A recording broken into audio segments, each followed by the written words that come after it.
Salut Thomas. Je suis probablement une des plus grandes fans de Philippe Audrey. OK. Il m'inspire, il me motive à continuer parce que dans le fond, la vie n'est pas si pire que ça. Tu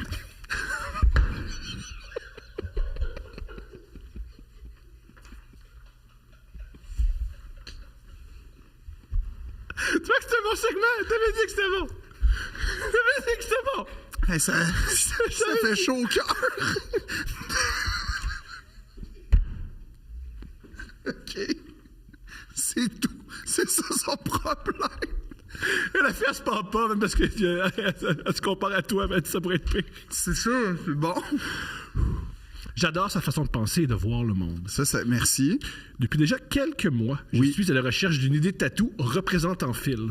Pourquoi tu... Non, ben déjà... Je sais, je pense à ma femme.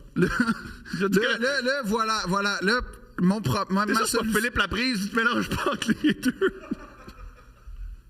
Je tripe sur Phil. Ah, il me donne tellement envie d'un tatou.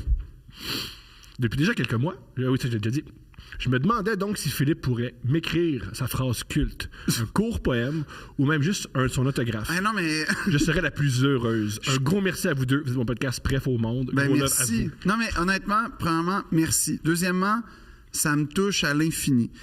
Troisièmement, je me permets de te dire, je crois humblement que c'est une très mauvaise idée de me rendre hommage par un tatou parce que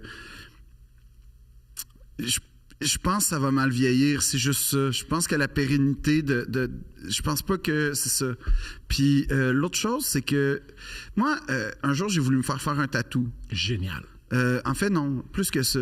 Toute mon enfance, j'ai voulu avoir des tatous. Puis tellement que j'ai un projet que j'aimerais vraiment trouver une façon de le faire, mais tu demandes à des gens, puis tu fais venir un vrai tatoueur, mais qui fait pas des vrais tatous, là, tu sais, qui va les dessiner, genre... ça va avoir l'air de vrais tatous, mais c'est pas permanent, en fait. Ah, ok, c'est plus simple de dire ça. C'est ça. Puis dans le fond, le concept, c'est... Et si... La consigne, ça serait des gens qu'on n'associe pas au tatou, là, tu sais, genre... Toi. Moi. Non, mais pas juste moi, là, mais... Toi. Ben, moi, entre autres, mais pas juste moi, là, tu sais...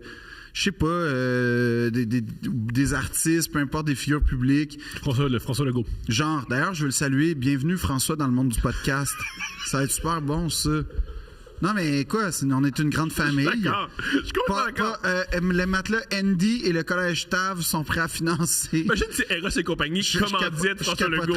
Genre, j'adorerais ça. Yo, Eros, commandite François, on veut Eros et compagnie, puis on veut collège TAV. Ouais. On veut... Oui, si François lit des dates. Il veut faire le lit des dates. Oui. Malgré François Legault, il lit des dates. Le podcast de François Legault, j'ai tellement hâte. Anyway, non, mais c'était comme l'idée de... On dessine tous les tatous que tu as voulu de l'enfance à aujourd'hui, puis on prend une photo de à quoi ça ressemblerait. Très bonne idée, c'est excellent. Genre, c'est un concept que j'avais eu. Puis, moi, il y avait toute ma passe Roméo et Juliette de Baz Luhrmann avec des tatous religieux là, que j'aurais voulu, le code barre sur la nuque. Ah, si bon. Ça, ouais, non, on est des machines. T'as joué à Hitman, puis t'as viré fou, là. C'était plus Alias avec Jennifer Garner, il me semble. D'accord. C'était fou, ça. C'était fou où il y avait Jennifer Garner. Ben, ça revient au même. Des fois, là, il y a des choses... Tu sais que j'ai réécouté récemment 13 Going 30, puis c'est moins bon qu'on le pense. Personne ne pensait que c'était excellent. Le groupe des gens qui pensaient que c'était excellent était très restreint. Ils peuvent nous écrire. Oui. Eux, à la place des traces de break, écris-moi, j'ai écouté Take 30. J'en suis pas revenu. Non, parce qu'il y a beaucoup d'incohérences scénaristiques et par ailleurs que tu appliques à la vie, que tu fais... Je comprends pas exactement. Ça finit pas hyper bien parce que c'est une femme, quand tu y penses. Quand elle se réveille à 30 ans alors qu'elle a 13 ans, c'est une femme indépendante, boss, qui gère un magazine de mode, qui va mal, mais comme elle a sa fraîcheur juvénile, comme ça rehausse, puis tout, puis elle a des solutions. Elle arrive avec des mood boards. C'est impossible que ça marche dans les grands magazines new-yorkais, même en 2000, mais c'est pas grave. Là, ils dansent dans le party où est censé être Anna Wintour, mais c'est pas grave. Puis là, ça finit, dans le fond, elle s'est mariée avec le gars un peu loser. Il s'est jamais remis de sa peine d'amour de 13 ans. Ça, à date, j'ai de la compassion, identification, tout. Mais ils vivent dans la maison de grandeur nature de poupée qu'il a construite pour elle. Pas une bonne fin, ça. Tu as trouvé l'amour? Non, trouver l'amour, c'est une bonne fin, mais vivre dans une maison en tant que... comme tu es en train de dire qu'il y a une mauvaise fin. C'est être logé à New York. Non, c'est ça l'affaire. c'est qu'elle vit en banlieue de New York dans une maison rose qui était la maison de poupée que le gars il a construit. Toi, t'haïs tellement la banlieue que tu penses que c'est une mauvaise fin. Non. Je pense vivre en banlieue. Non, parce que ça finit genre que, dans le fond, elle est femme au foyer puis elle n'a plus d'identité pour vrai. Alors... Ah, ça, c'est autre chose. Oui, alors que toute la portion qu'elle a comme 30 ans, mais 13 ans, ouais. Et là, il y a des quiproquos, mais hilarants. Mm-hmm. On n'arrête plus de rire. On n'arrête plus, non. Ce moment-là. Fait que si tu veux te faire un tatou, je pense qu'une citation de 30 Going 30, ça serait une bonne affaire. Moi, je veux tellement que tu répondes, ben, tu veux me représenter, Carpe Diem sur le bras. Non. Ça Live your dream, dream your life, déjà. Ou un dauphin au-dessus des fesses. Non, il y a une affaire, par contre, que je voulais... La fois où j'étais dans un vrai salon de tatou, on parle... On l'aide pas, cette femme-là, pauvre elle. Non, attends, je t'explique que... Qu'est-ce que c'est le seul truc où le monde nous envoie des problèmes, puis ils en ont plus? Non, attends, laisse-moi finir. C'est que là je m'en vais dans un salon de tatou. Qu'est-ce que tu fais là? Mais je vais me faire tatouer. Ah, t'as quel âge? Oh, je sais pas, autour de 17-18 ans. Puis là... Génial. Avant toute chose, je tiens à dire que c'est avant la vague. Moi, je voulais me faire tatouer des vers de poésie, surtout des répliques de Racine. C'est pas toi qui as pensé à ça, là. Arrête, là. Non, je dis juste que c'était avant. C'était avant la vague, comme de citations inspirantes. C'était avant. OK. Fait que j'arrive, puis là, j'arrive avec ma liste, puis je dis, j'aimerais ça que ça soit écrit comme... Il y avait « Je ne t'ai point aimé cruel », mais comme c'est... Où?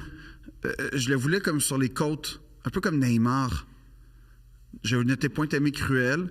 Mais là, je voulais le féminiser parce que la réplique exacte, c'est « Je ne t'ai point aimé cruel ».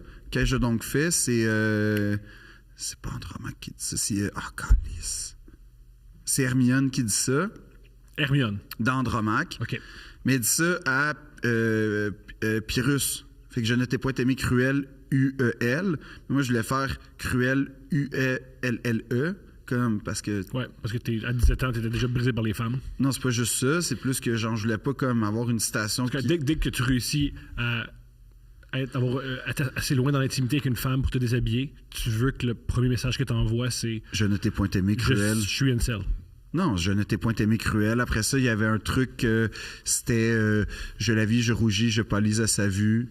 Puis là, un trouble s'éleva en mon âme. Non, c'était tout genre dans des places de joueurs de soccer. Qui font mal. Non, des places de joueurs de soccer. Fait comme ici, en dessous du bras. Tu sais, j'étais très inspiré par la mouvance de joueurs de soccer européens. Puis là, j'en voulais comme, tu sais, sur le bord un peu du pantalon, mais comme un peu de gentleman cambrioleur, comme qu'est-ce qui se passe? Oh, il y a un poème, je veux voir la fin du vers, va falloir. Puis le gars, le tatoueur m'a dit... Tu sais que tu vas regretter, hein? Brillant. Et c'est le meilleur conseil qu'on m'a donné. Brillant. Et c'est un conseil que je répète. Et moi, voici le conseil je n'ai connu. Tu devrais te tatouer en dessous du sein gauche. Je me dissocie de ça. C'est pas une mauvaise chose pour vrai. Moi, je pense que c'est ça que je ferais. C'est pas une mauvaise chose. Ou...